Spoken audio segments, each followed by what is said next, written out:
कहिले बुझ्ने हामीले आमा र आफ्नो बाबालाई सधैँभरि त्यो आमा र बाबालाई चिटिङ नै गरिरहने, सधैँभरि हामी हाम्रो जीवनसँग खेलवाड गरिरहने। थाहा छ त्यो आमा बाबाले आजको दिन तपाईहरूलाई खाइ नखाइकन तपाईको भविष्य बनाउनको लागि तपाईहरूलाई यहाँ पढ्न पठाएको छ। अवश्य पनि यो चाहिँ जो गर्ने ठाउँ होइन, यो एउटा विद्याको मन्दिर हो। यो मन्दिरमा त अनेस्ट हुनुहोस्, यो मन्दिरमा त इमानदार हुनुहोस्, यो मन्दिरमा त कन्सल्टेसन गर्नुहोस् आफूले आफूलाई आफ्नो भविष्य बनाउनलाई। कहिले कन्सल्टेसन गर्ने त? कहिले हामी त्यो बाबा र आमाको भावनालाई बुझ्ने त? थाहा छ तपाईको स्कुलमा तपाईको प्रिन्सिपलले फ्रीमा पढाउँदैन भनेको, पैसा लिन्छ। त्यो पैसा तपाईको मम्मी र बाबाले कहाँबाट लिएर आउँछ थाहा छ? काममा बसेर मेहनत गरेर अरूको हजुर तपाईँ जिउ गरेर कति दुःख गरेर पैसा लिएर आएको हुन्छ। के त्यो पैसाको लाभ तपाईहरुले लिइरहनु भएको छ? तपाईको सरले टिचरले तपाईलाई यहाँ पढाउँदाखेरि तपाईहरुले फोकस गर्नु भएको छ कि लाइफमा तपाई लुजर बन्न चाहनुहुन्छ?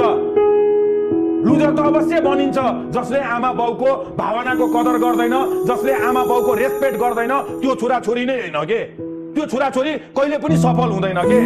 यसैले लाइफमा तपाईलाई सफल हुनुहुन्छ भने तपाई पहिला सक्षम हुनु पर्यो के, अनि मात्रै तपाई सफल र सक्सेस हुनुहुन्छ के। यदि तपाई सफल हुनु छ भने सक्षम हुनुहुन्न भने सफल भएको केही फाइदै छैन। जसले आफ्नो आमा बाउको भावनालाई टेकेर अगाडि बढ्न खोज्छ, म यो गर्छु म त्यो गर्छु भनेर, त्यो व्यक्ति कहिले पनि पुरा हुँदैन के, त्यो व्यक्ति अधुरो नै हुन्छ के। यसैले जीवनमा तपाईहरु पुरा हुन चाहनुहुन्छ, अधुरो हुन चाहनुहुन्छ, सोच्नुस्, तपाईहरुले सोच्नु पर्यो, आफ्नो लाइफको भ्यालु बुझ्नु पर्यो। तपाईहरु के हो भन्ने कुराहरु त आज बेलुका गएर तपाईको आमा र बाउलाई सोध्नुस् त गएर, मम्मी म तपाईको लाइफमा कति इम्पोर्टेन्ट छु, बाबा म तपाईको लाइफमा कति महत्त्वपूर्ण छु भनेर यो भ्यालु सोध्नुस्।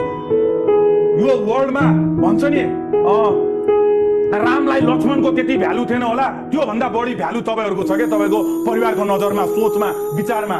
यसैले प्लिज त्यो परिवारलाई ठग्ने काम नगर्नुस्, तपाईहरु सक्षम हुनुस्, सक्सेस हुनुस्। मेरो जीवनको उद्देश्य नै चाहना नै यही हो के।